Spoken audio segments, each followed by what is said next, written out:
I am ready! GMA Weather, serbisyong totoo ng GMA News. Magpapaulan pa rin bukas ng low pressure area at wind convergence na nakaapekto sa bansa ayon sa Pag-asa.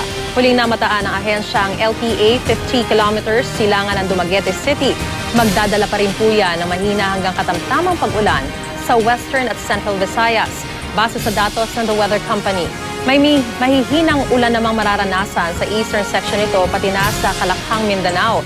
Dahil naman po yan sa pagsasanib ng northeasterly wind flow at easterlies. Makararanas ng katamtamang ulan ang Mimaropa at Bicol Region. Mahihinang ulan naman ang asahan sa iba pang lugar sa eastern section ng Luzon. Sa Metro Manila, mataas po ang posibilidad ng mahinang ulan bukas ng tanghali hanggang hapon. Magbaon ng payong para I'm ready sa pag-ulan. Ganyan din po ang asahan sa mga susunod na araw.